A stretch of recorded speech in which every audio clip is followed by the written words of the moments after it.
Now Mark Fisher will give us an update on the status of this existing lawsuit. Thanks again, Mike. I think most of you guys know that there's an existing lawsuit. I had to file a lawsuit to get, some people don't know it, get put on the ballot. A little bit of background. Going into the convention, we knew, what I mentioned earlier, there was voter tampering, the whole thing would happen with Kamal.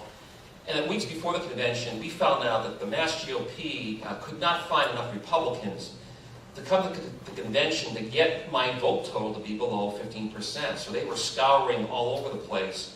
We were getting lists of delegates. And we found out that there were a number of unenrolled, not Republicans, but unenrolled people who were claiming to be registered Republicans sitting at the convention. And also one registered Democrat who was going to be a delegate at the convention. We found this out prior to.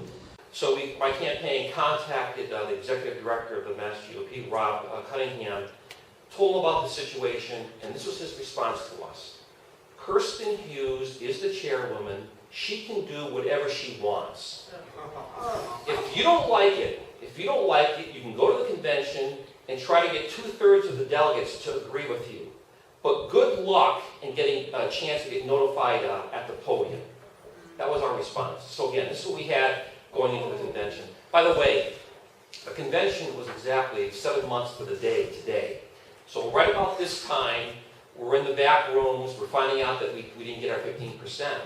And I talked with our staff, and can we file a lawsuit? And the response was this: listen, if you file a lawsuit, it's going to get dragged out, it's going to cost hundreds of thousands of dollars, it'll do what they did to Christy Feinhaus. Your campaign will just die and it's all over. I left the convention thinking it's all over.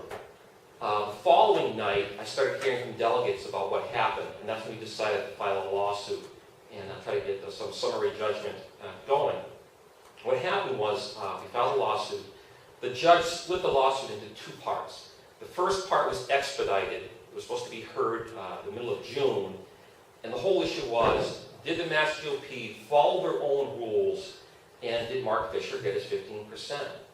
When it seemed like the judge was going to rule in our favor, and actually in one of his decisions, he cited Robert's Rules of Order, which is part of the Mass GOP convention rules, and he quoted the part where it says, blank votes are like trash paper.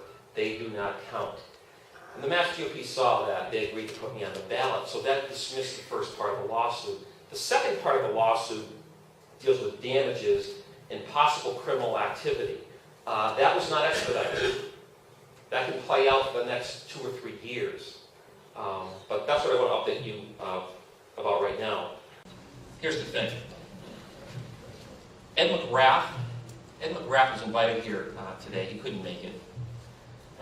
Probably a good thing for him. But he's the general counsel of the Mass GOP. We have a short little clip that we'd like to run for about a minute, just to let you know what he thinks about the lawsuit.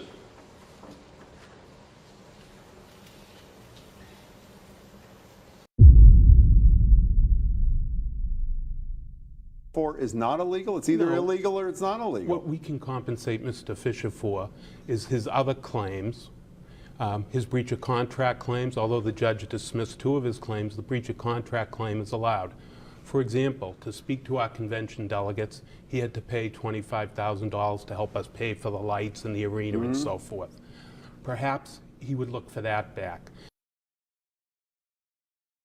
What's unfair about that? He has to be able to articulate to us what those damages are. Fine. He articulates it. Let me just be clear. He articulates them. At some point, you say they're reasonable. Hypothetical. I just want to understand. Those are reasonable demands. We'll give you this amount of money, and we'll put you on the ballot. That would settle this from your perspective, correct? Yes. So it's only about how much money. It isn't whether money would pass hands, correct? Yes. If it was a reasonable amount of damages that he could prove, that would be a possibility. I mean, we are not saying never, no way would we do that. But what we are saying is we have to put this behind us, and we have to do it sooner rather than later. Okay, so 2 things to take away from this. The Mass GOP General Counsel has said that they are great son of that. the Mass GOP is willing to compensate me for damage that they incurred upon me at the convention, and that they want this resolved sooner rather than later. Those are the words of the Mass GOP General Counsel. So, my attorney filed a motion to compel, October 2nd, earlier this month, to compel to release the tally sheets. The tally sheets, it's all about the tally sheets. By the way, I mentioned months ago, I'll mention again tonight, I'm willing to drop the lawsuit if the Mass GOP releases the tally sheets and they show what they claim they would show, no impropriety. So I made that challenge months ago, they refused to do it. Well, our motion to compel was countered with a Mass GOP emergency motion. Emergency motion, because the motion that we had to compel, they had to respond within, I think it was 2 weeks. The emergency motion gave them additional time, and the judge granted that. They have until this Friday, October 24th, to respond to our motion to compel to release the tally sheets. We're guessing that they're going to drag this on and on and on. We'll see. We'll see what happens on Friday. But the whole point is this. It's the tally sheets, the tally sheets, the tally sheets. If those tally sheets are released, okay, what are we going to find?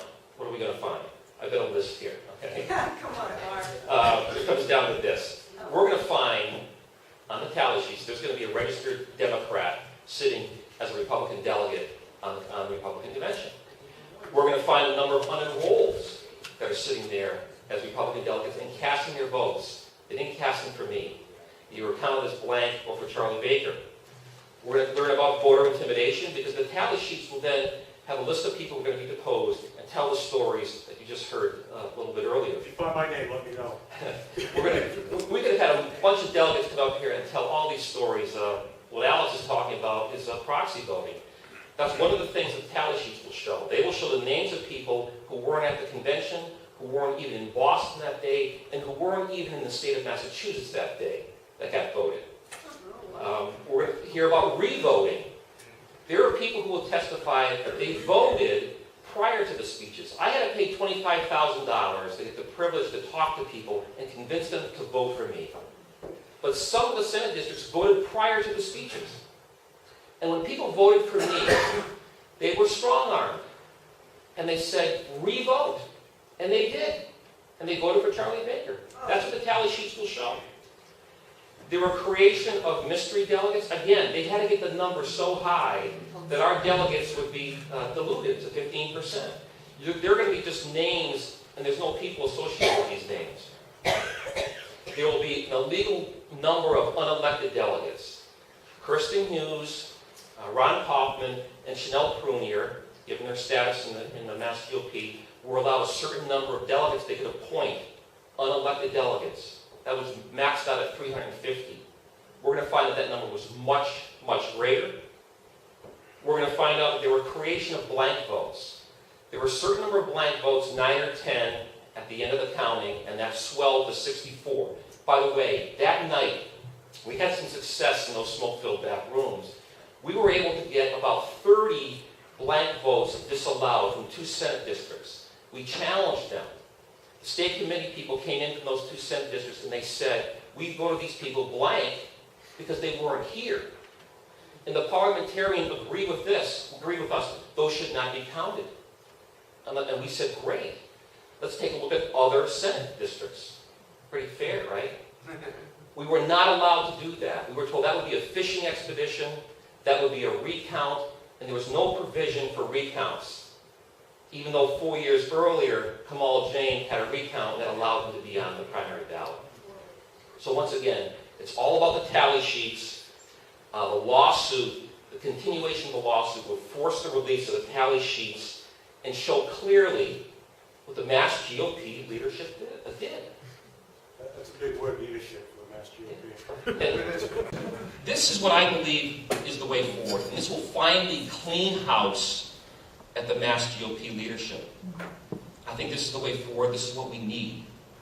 So I'm going to continue with this. I'll update you with it as it goes forward. This Friday we hear a little bit more about it. And once again, I think this is the way that we finally get what we want. And we just stick to it and persevere. So thank you.